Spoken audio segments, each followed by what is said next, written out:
Et un 5e prix d'Amérique pour monsieur Franck Nivard. La plus marquante, c'est toujours la première. La première, même si c'était facile, voilà, c'est quand même beau d'en avoir remporté un.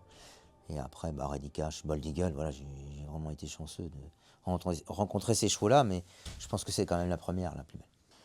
Oh, c'était un gentil cheval. Moi, j'ai pas eu l'occasion de le driver beaucoup. Je l'avais drivé qu'une fois avant, c'était dans le dernier B, je crois, c'était de Belgique.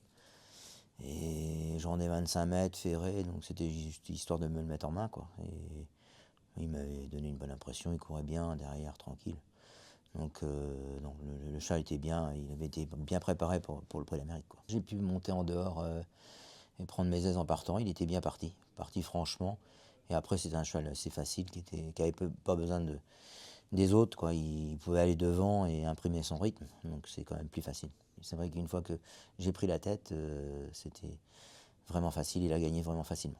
Du Torta et 2-3 pour Pierre Lévesque en tant qu'entraîneur. Offshore Green finit très très fort à l'extérieur. Moll du Torta, extraordinaire. Moll du Torta, Franck Nivard, Kalita Bourbon deuxième. On revient avec Trey Thompson. On revient surtout avec Nubani Saptel. Hydro, il va prendre la deuxième place. Pierre Lévesque en tant qu'entraîneur. Franck Nivard. On était très confiants.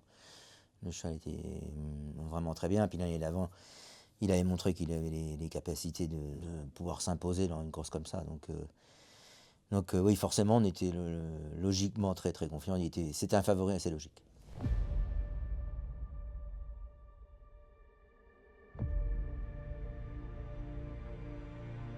Ready Cash, c'était pas pareil. C'était un cheval un peu plus tendu. Il était nerveux, hein. Au départ, il fallait prendre ses aises un petit peu. Un cheval voilà, qui était très trotteur, mais par contre, il était quand même très chaud en partant. Mais une fois parti, c'était une voiture, quoi. Une fois parti, normalement, il n'y avait plus de problème. Et après, c'était un super cheval, c'était un champion. 2011, pareil, j'ai pris à peu près le même départ. J'étais parti en dehors. Il était bien parti parce que c'est un cheval qui est très vite sur jambes. Donc, il a pris un bon départ. Et cette année-là, je m'étais retrouvé quand même dans une position un peu délicate. J'étais quand même en épaisseur. J'ai dû faire le tour de Maharaja pratiquement tout le parcours. Mais bon, ce jour-là, il était vraiment impressionnant. Il était au-dessus du lot.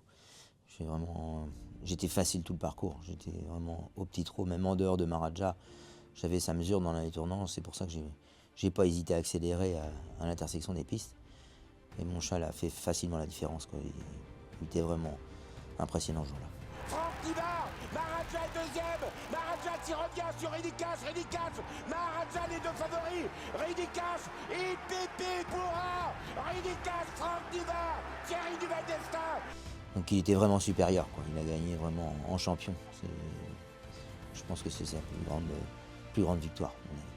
Et il est revenu d'ailleurs l'année d'après. Il a regagné l'année d'après en ayant un meilleur parcours. Ça s'était mieux passé.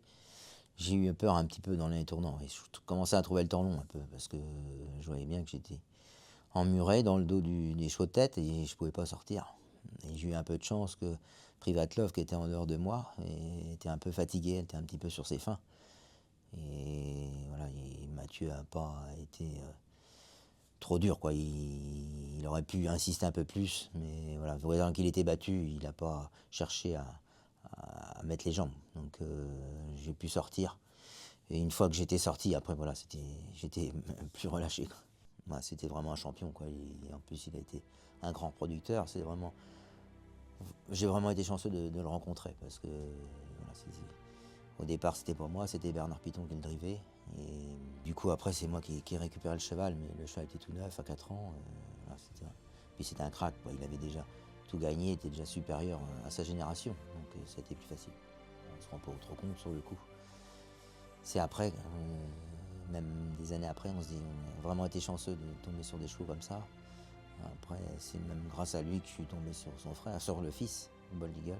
Bold Eagle, il n'est peut-être pas invaincu, mais il est aujourd'hui invincible. Bold Eagle, c'est le rêve qui se réalise pour Pierre Pielarski et Sébastien Garato. Avant l'épreuve, on est très très confiant, très très confiant. Par contre, je me rappelle qu'au hit, il m'avait pas mis en confiance. Le cheval n'était pas comme d'habitude. Mais J'en ai parlé à Sébastien. Sébastien était, lui, ça lui a fait ni chaud ni froid. Il m'a dit, tu t'occupes pas, ça va aller tout seul, une fois dans les autres. Ouais, j'ai confiance au cheval, donc ça va aller, je pense. Après, comment ça s'appelle, le défilé, ça peut le tendre un peu, donc c'est peut-être pas plus mal. Donc après, Nivard, je veux dire, de faire un départ comme il faut avant la course pour bien le tendre. Et puis après, la course va partir, ça va aller. Et c'est vrai qu'il avait raison.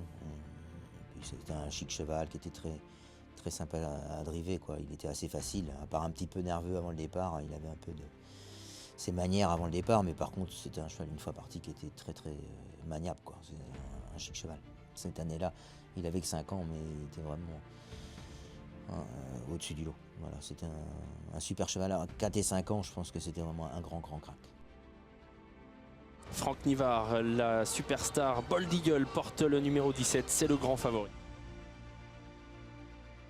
On a toujours un peu de pression dans une grande course comme le Prix d'Amérique et qu'on a le favori. Voilà, ça donne un peu plus de pression. Par contre, j'ai confiance en mon cheval. Voilà, c'est des chevaux faciles à driver. Après, c'est sûr qu'il ne faut pas avoir d'aléas de parcours, il faut que tout se passe bien.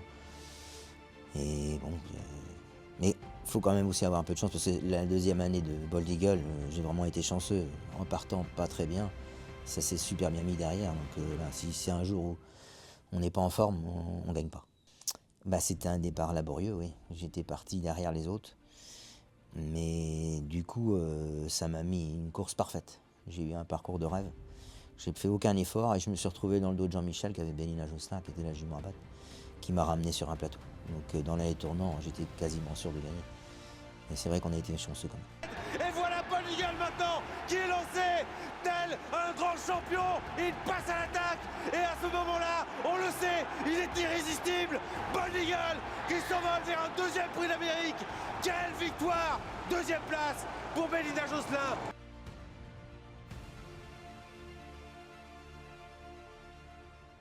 Quand vous dépassez Bélina Josselin, vous faites un coucou à Jean-Michel Vazir. Ouais, parce que la veille, on avait couru ensemble le Prix du Luxembourg.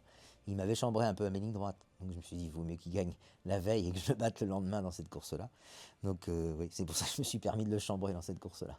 Je suis quand même ravi d'avoir gagné 5 Prix d'Amérique, c'est quand même très important.